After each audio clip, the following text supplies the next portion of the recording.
নমস্কার বন্ধুরা, আজ আমি নিয়ে চলে এসেছি ঝুরি আলু ভাজার রেসিপিটি একদম সহজ, তবে খেতে কিন্তু দুর্দান্ত স্বাদের। ডাল ভাতের সঙ্গে বলো আর খিচুড়ি, সবটাই কিন্তু অসাধারণ লাগে। তো প্রথমেই 5টা আলু আমি খুব ভালো মতো পরিষ্কার করে খোসা ছাড়িয়ে ধুয়ে এরমভাবে গ্রেড করে নিয়েছি জলের মধ্যে, তাতে আলুটা কালো হবে না।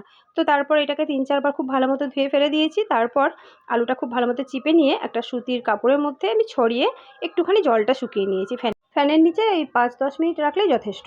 তো তারপর আমি এখানে 1 চামচ কর্নফ্লাওয়ার আর স্বাদ মতো নুন দিয়ে খুব ভালো মতো মাখিয়ে নিয়েছি। এই কাজটা কিন্তু একদম তেল গরম করার পর তারপর এটা করবে, এটা বেশিক্ষণ রাখা যাবে না, নইলে জল কেটে যাবে। তারপর দেখো কারি পাতা কিছু ভেজে তুলে নিয়েছি। তারপর এরমভাবে ঝাঁঝরির মধ্যে দিয়ে আলুগুলো অল্প অল্প নিয়ে ভেজে মানে লাল করে ভেজে তুলে নিয়েছি। তোমরা চাইলে কর্নফ্লাওয়ার নাও দিতে পারো, তবে কর্নফ্লাওয়ারটা দিলে বাইরেও অনেকক্ষণ রাখা থাকলে মুচমুচে থাকে।